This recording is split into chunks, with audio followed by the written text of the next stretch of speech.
যে আল্লাহ হযরতে আব্দুল্লাহ ইবনে আব্বাস রাদিয়াল্লাহু তাআলা আনহু থেকে বর্ণিত যে আল্লাহর প্রিয় নবী জনাবে মুহাম্মদুর রাসূলুল্লাহ সাল্লাল্লাহু আলাইহি ওয়াসাল্লাম তিনি ইরশাদ করেছেন,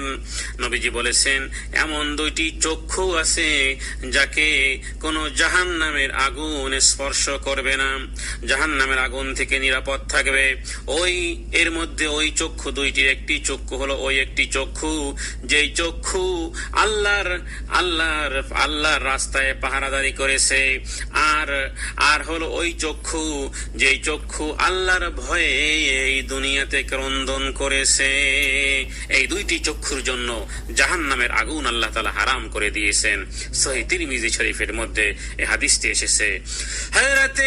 আব্দুল্লাহ ইবনে মাসউদ রাদিয়াল্লাহু তাআলা আনহু থেকে বর্ণিত যে আল্লাহর প্রিয় নবী জনাবে মুহাম্মদুর রাসূলুল্লাহ সাল্লাল্লাহু আলাইহি ওয়াসাল্লাম ইরশাদ করেছেন,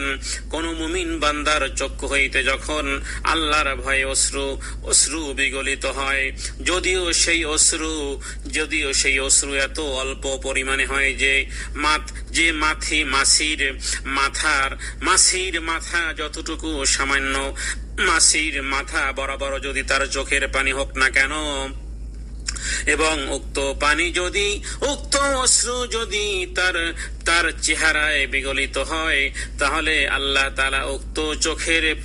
পানির বিনিময়ে আল্লাহ রাব্বুল আলামিন জাহান্নামের আগুনকে ওই ব্যক্তির জন্য হারাম করে দিবেন, যা ইবনে মাজাহ এবং বাইহাকী শরীফের মধ্যে হাদিসের মধ্যে এসেছে। আল্লাহর প্রিয়